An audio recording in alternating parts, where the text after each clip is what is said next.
Hallelujah, Hallelujah, Hallelujah, Hallelujah.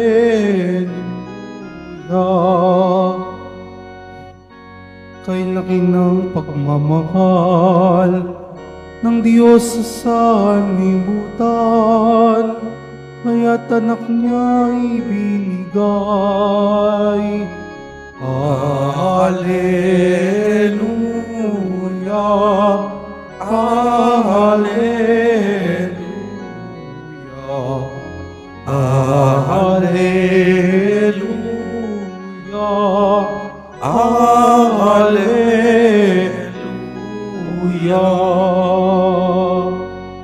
Sumainyo ang Panginoon. At sumaiyo Ang din. mabuting balita ng Panginoon ayon kay San Marcos. Papuri sa iyo, Panginoon.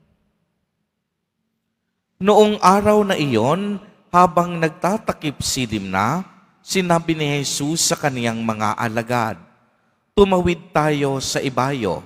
Kaya't iniwan nila ang mga tao at sumakay sa bangkang kinaluluunan ni Jesus upang itawid siya. May kasabay pa silang ibang mga bangka. Dumating ang malakas na unos. Hinampas ng malalaking alon ang bangka. Ano pat halos mapuno ito ng tubig.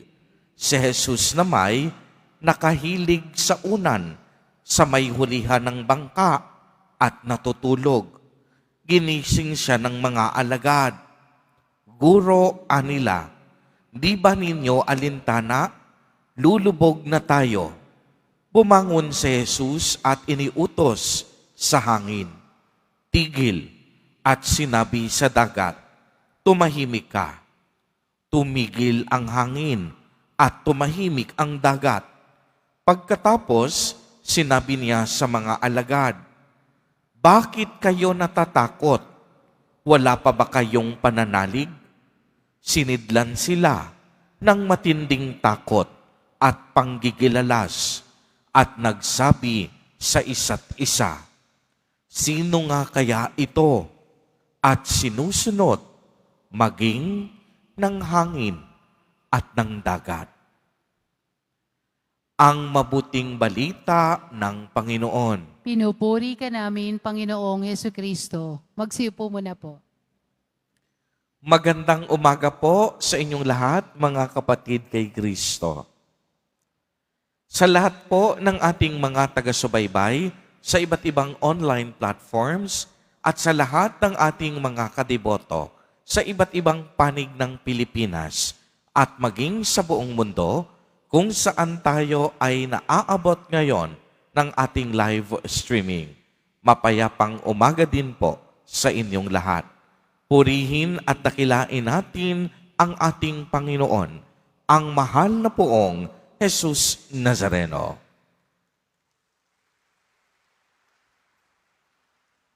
Mga kapatid kay Kristo at mga kadiboto, malugod po namin kayong tinatanggap sa Basilica Minor at Pambansang Dambana ni Jesus Nazareno. Narinig po natin sa ating ebanghelyo sa araw na ito ang labis na pagkatakot ng mga apostol sa pagdating ng isang malakas na unos habang hinahampas ng malalaking alon ang bangkang kanilang sinasakyan. Sinabi dito na halos mapuno ng tubig ang bangkang kanilang kinaluluanan.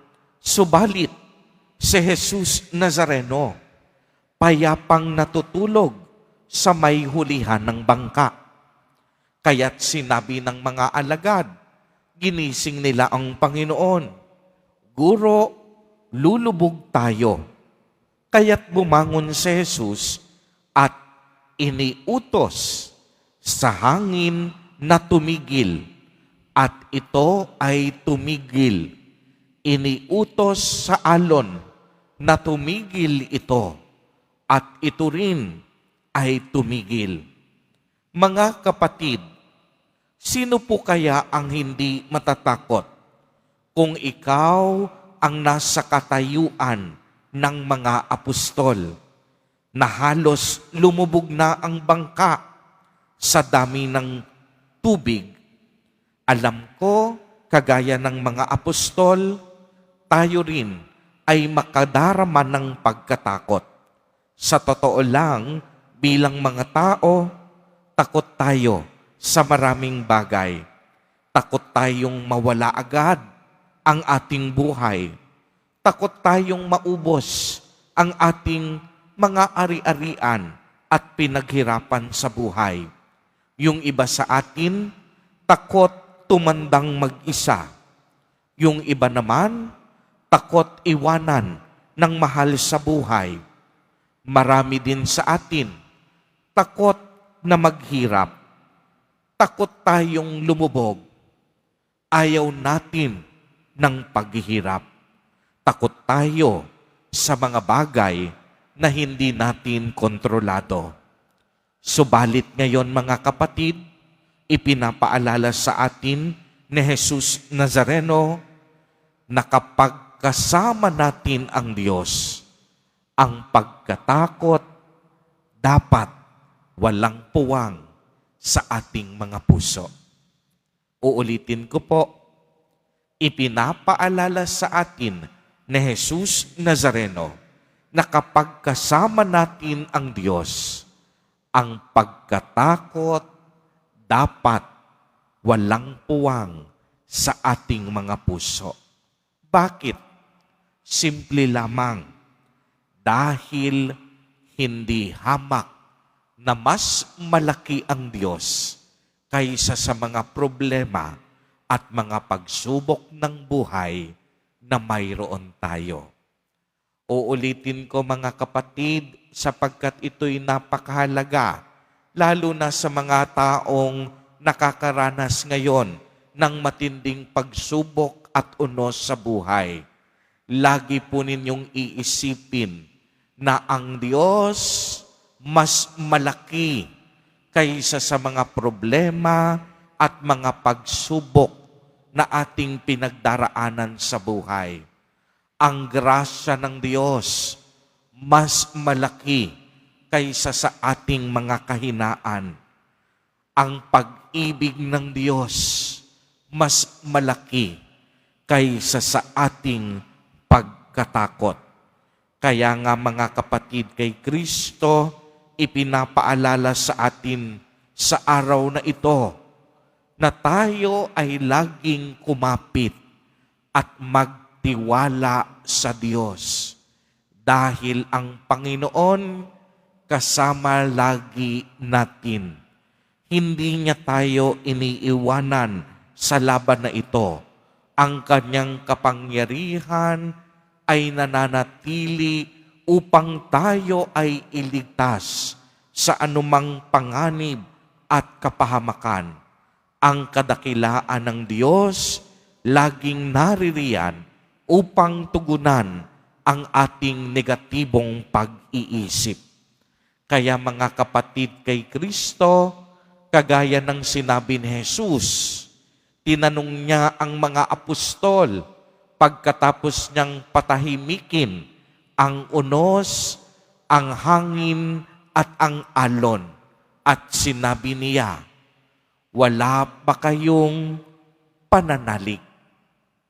Dahil sa taong may pananalig, mas mahalaga ang pag-asa kaysa pagkatakot. Sa taong may pananalig, tinitingnan ang Diyos bilang ating Panginoon at tagapagligtas. Mga kapatid, maaaring maraming bagay ang hindi natin pwedeng magawa. Ngunit ang Diyos, laging may paraan. Ang Diyos, laging may magagawa. Lagi siyang handang magligtas. Laging handang saklolohan tayo sa lahat ng panganib at pangamba na ating kinaharap.